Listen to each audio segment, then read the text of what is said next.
Eu moro na roça, ia, ia. Eu nunca morei na cidade. Eu compro o jornal da manhã, que é pra saber das novidades.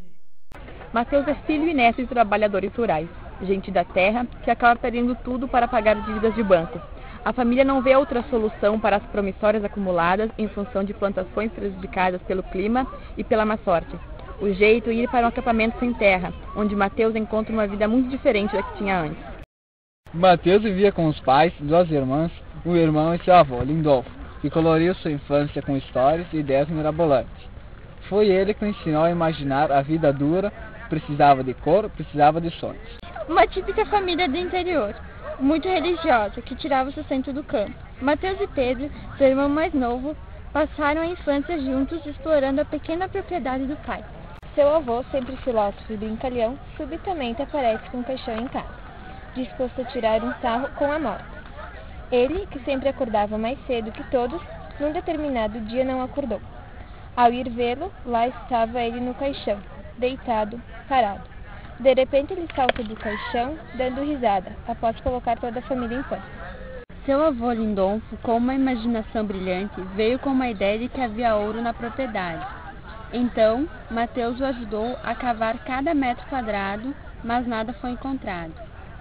Mas seu avô, com o cansaço e por sua idade, adoeceu, e sua filha, mãe de Mateus, o encontrou numa manhã sentado, morto. Durante o velório, Mateus passou a manhã toda esperando ele levantar do caixão, como da última vez.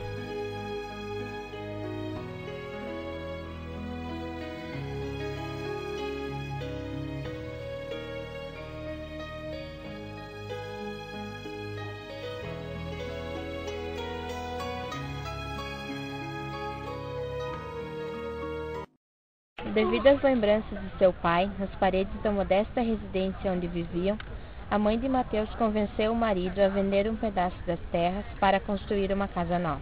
Dado um tempo, Mateus foi voluntário no exército, mas foi dispensado, então ficou ajudando na lavoura.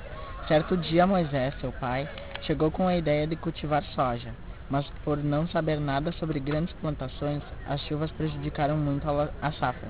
Então, para comprar adubo e calcário, tiveram que fazer um grande empréstimo no banco para pagar com o lucro da colheita. Mas quem podia prever que seria um ano de seca? 4 meses sem chuva, logo a dívida ficou pendurada e foi crescendo a cada ano. Os juros eram muito altos e não deu mais para pagar. Então venderam a terra e pagaram o banco. O pai deles sugeriu ir para a cidade e arranjar emprego, mas Pedro surgiu com a ideia de se juntar ao movimento sem terra, em um acampamento da região. A família, esperançosa em voltar para o campo com a reforma agrária, aceitou. Mateus e Pedro foram na calada da noite despedir-se da antiga casa onde passaram a infância e aprenderam tanto com seu velho avô. No caminho, relembravam todos que já passaram e tudo o que já aconteceu por ali, tempo que nunca voltaria. Ficaram lá até amanhecer. No dia que deixaram a antiga propriedade, Mateus, em um ato bem pensado, colocou fogo na casa da família, para que ninguém mais tivesse o que eles tiveram. Quando chegaram no acampamento, Junqueira, o responsável, lhes explicou como tudo funcionava e lhes deu lona para seus barracos. No acampamento, Mateus fazia parte da segurança. Assim, durante suas rondas, conheceu Neuza, a professora das crianças da comunidade. Eles namoraram um tempo e logo noivaram. Mas seu pai adoeceu, era pneumonia. Por ter sido levado ao hospital tarde demais, não resistiu e morreu. A família permaneceu em luto por um ano. Logo após o fim do luto, Mateus casou-se com Neuza. Não muito tempo ela engravidou. O filho do casal chamou-se José.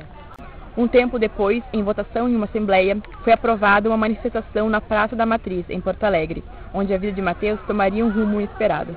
No meio da confusão, exército, colonos do MST, estudantes, ninguém sabia exatamente o que estava acontecendo.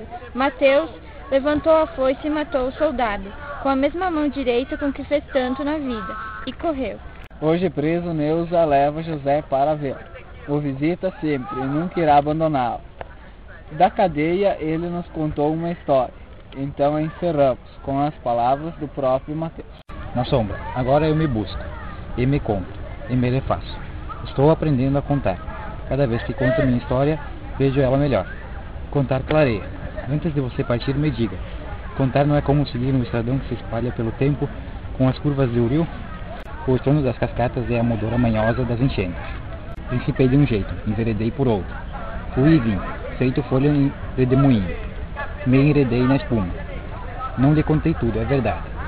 Mas uma história tem fim? Eu moro na roça, iaia.